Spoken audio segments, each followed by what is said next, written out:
So while everyone waited for Meghan to post on Mother's Day, and she didn't, many didn't know that there was a lot going on behind the scenes. But anyway, she did something yesterday that got the internet in a tizzy. She literally changed the profile picture on her Instagram account, and the profile picture change is the first since Meghan returned to Instagram in early 2025. Now, the previous image that was on her Instagram was black and white, and it was a photograph of her in a white dress. It was formal, kind of composed, the image of a woman that was reintroducing herself carefully to a platform that had been previously used to attack everything she posted. But anyway, this new image. So, while everyone sat around waiting for Meghan to post some big glossy Mother's Day tribute and she stayed completely silent, what people did not realise is that she was quietly preparing something else entirely. And honestly, I think what she did next was far more strategic, because instead of posting a temporary story or some random photo dump, Meghan changed the profile picture on her Instagram account. And the internet absolutely lost its mind over it.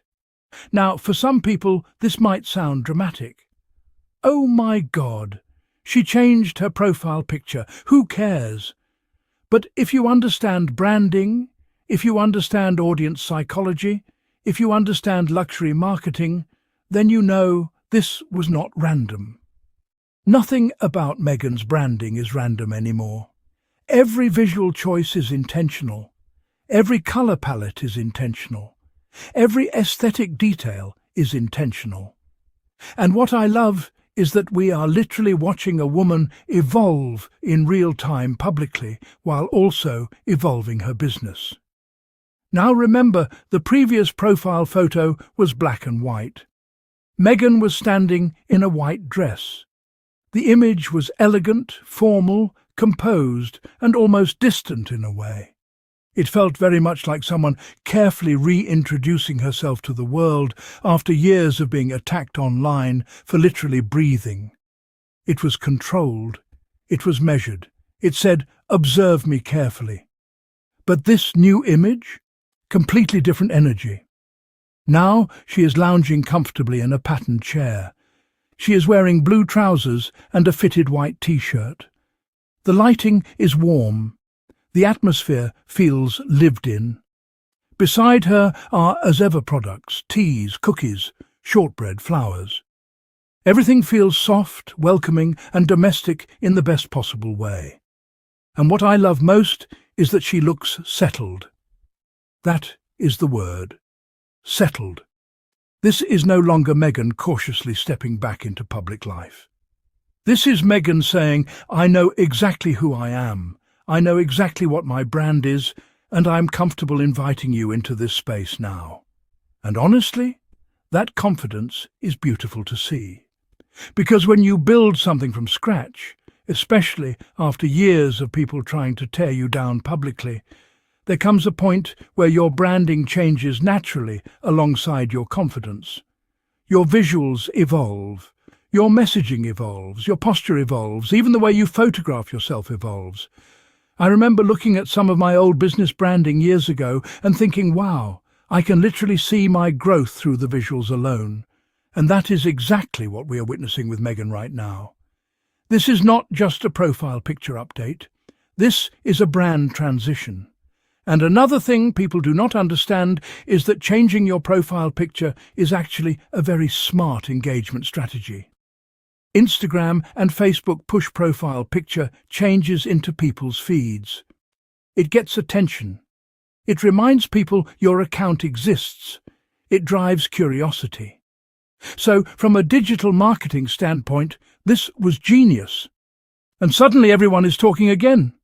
Now, let us talk about the website video because honestly, Meghan understands luxury branding probably better than a lot of these so-called experts who constantly criticize her. The homepage video is where the entire brand identity comes alive. You see her placing raspberries into her mouth, arranging flowers, sitting casually on the kitchen counter, opening preserves, drizzling honey onto desserts, moving around that gorgeous pantry that honestly looks like something out of a Nancy Meyers film. And what is important here is not just the visuals, it is the feeling. Luxury branding is emotional storytelling.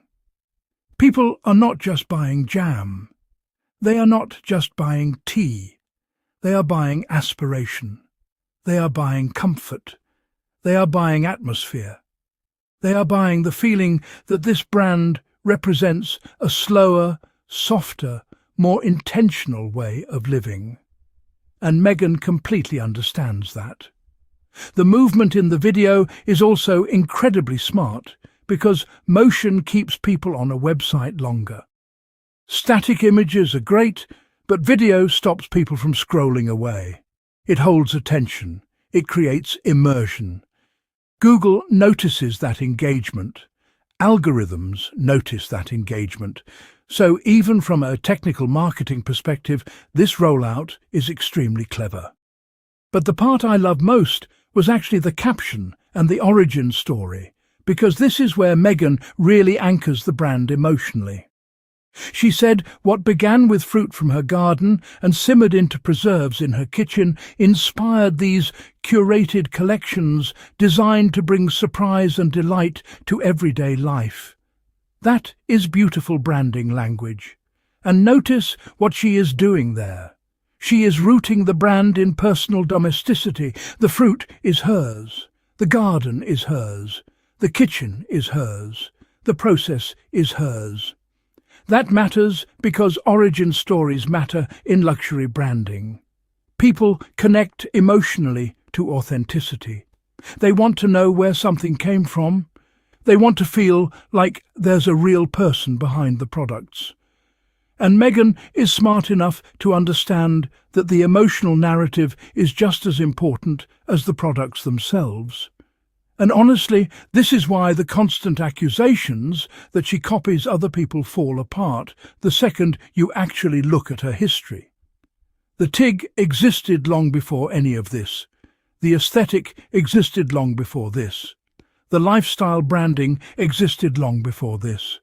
And I love that squaddies are pulling receipts and reminding people that Meghan has been building this visual identity for years. The continuity is there for everyone to see. Then there is Ryan Sachs. And this part matters because people constantly push this narrative that Meghan cannot maintain relationships, that she uses people and discards them, and yet Ryan Sachs has reportedly worked with her since 2014. That is over a decade. They evolved together creatively. They built together. They refined this aesthetic together. And I love the story about Meghan showing up with handwritten notes and bottles of wine for the team when the TIG launched, because honestly, that sounds exactly like the Meghan people who actually know her always describe. Thoughtful, warm, generous, appreciative. And now imagine being Ryan Sachs and looking at this moment today. The woman whose early blog you helped shape now has one of the most talked about lifestyle brands in the world, and you are still part of that journey. That is powerful. And honestly, I think this is why Meghan continues to thrive despite years of smears and negativity. Because relationships built on kindness and loyalty tend to last. People grow with you when you treat them well. And what we are seeing now with As Ever feels less like a celebrity side project and more like the culmination of years of creative evolution. This feels intentional, mature, refined, and most importantly, it feels authentically Meghan. So, yes, people may laugh and say, "Oh my God, it is just a profile picture change." But no, it is bigger than that. It is a visual declaration of confidence. And honestly, I cannot wait to see where she takes this brand next.